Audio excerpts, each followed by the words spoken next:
So my name is Anisha. My student number is 1900664. My name is Melissa Eiffel and my student number is 1900665. So the story we're doing is one that we made up. It's called Lily and the Magic Drum. So once upon a time there lived a little girl called Lily. Lily lived with her dad, and one day Lily's dad sent Lily to the market to sell their rabbit. So off Lily went. On the way she came across an old lady. The old lady had a magic drum.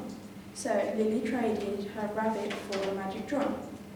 Lily was really excited, so she went home to quickly tell her dad about the magic drum. However, her dad was very angry for not selling their rabbit for money, so Lily got very upset. Off she went into the woods alone with her drum.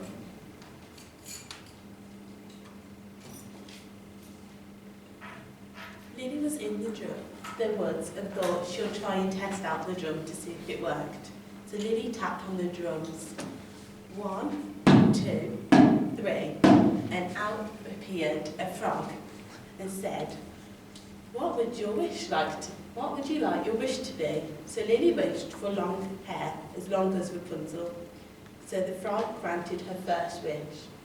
Lily carried on walking through the woods until she came along a nice spot, so she wished again. She tapped her drum 3 times. 1, 2, 3, and wished for a magic gingerbread house. There she lived in the magic ginger house until 2 bears came along and ate her magic house. Lily cried and ran through the woods. Lily made her third final wish and tapped on her drum. 1, 2, 3, and wished to be safe at home with her dad.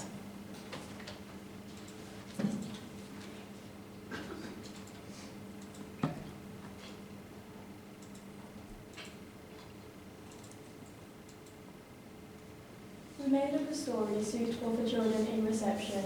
We included aspects of the EYFS to see what children should be learning from the story and what they can already understand. We used the national curriculum to find out next steps for reception-age children, which we could incorporate into the story to challenge the children. The national curriculum could also be used for children who are exceeding their development stage and working towards year 1 stage of development.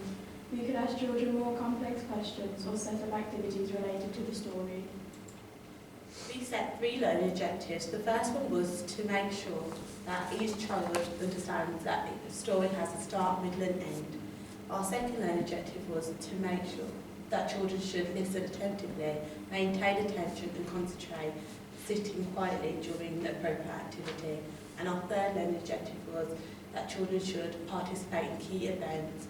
So we'll guide them to do this, for example, asking, what do you think will happen next?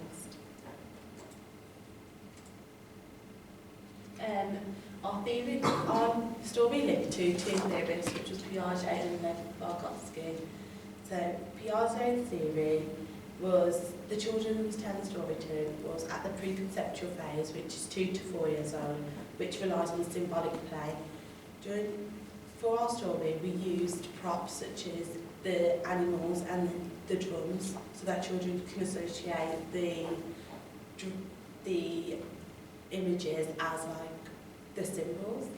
We used integrative stage, which is 4 to 7, which is advanced children, which are able just to focus on the story. It also links to Vygotsky's theory because he said it's important to consider the qualities and nature of a child's development, the child's environment, their age, culture and life experience. We've used different props such as the drum, which covers the cultural side of it, and we've used props to help engage the children. Also, Vygotsky's theory is intelligence stage, which is solving problems. So we've used the props to help the children solve problems, what's going to happen in the story. And he's also we've used the external symbolic stage, which is external problem solving. We've also linked it to the EYFS, as our story uses describing words, simple sentences, because according to the EYFS learning goal, children should be able to read and understand simple sentences. They use phonic knowledge to decode regular words and read them out aloud and accurately. They also know some common words. Our story links to understanding the world because we've used an African drum, which is the children can use and compare it to a regular drum. So a regular drum will have sticks, what they can use to play, whereas this one you can play with your hands. It links to music and art and design because the children are able to understand how to use the drum and what sounds it makes and how it's designed. It also leads to physical development because during the story we'll get children to stamp their feet, which is using their gross motor skills, and it uses maths because we was counting as we hit the drum, so like 1, 2, 3. Our story relates to the national curriculum because it improves children's reading development. As the child listens to the teacher, she reads a story to them. The child can join in on different repetitive words, such as counting up to 3 when Lily hits the drum. This means the child will need to listen so they can follow the story along and join in when appropriate. Lily and the Magic Drum also relates to writing, as children are able to see how words are written and how words are spelled. This story will have a positive impact on the child's articulating ideas, as this will give them ideas to write their own story. Throughout the story, there's repetitive words which the child will be able to recognise.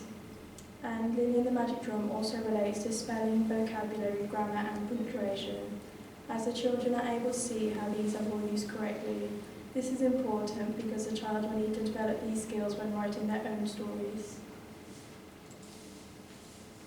To tell our story, we use props and pictures. The reason for this is so children can visualise the story.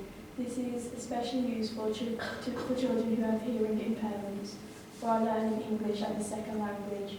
For example, while we are telling our story, a child might not know what the word bear is, however, they'll see the puppet of the bear and be able to relate the word with the prop. We'll also be able to evaluate the impact our story had on children's learning. We can do this by asking children questions during and after our story. During the story, we can ask children questions such as, what do you think will happen next?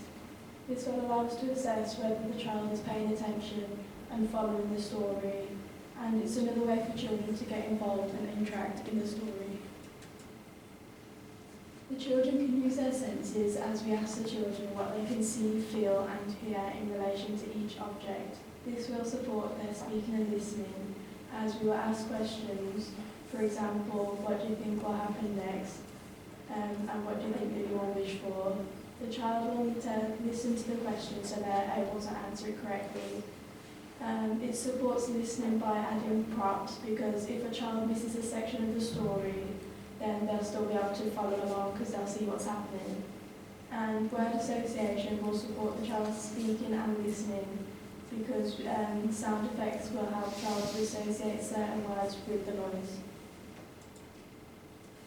And these are the references we used. Okay, thank you.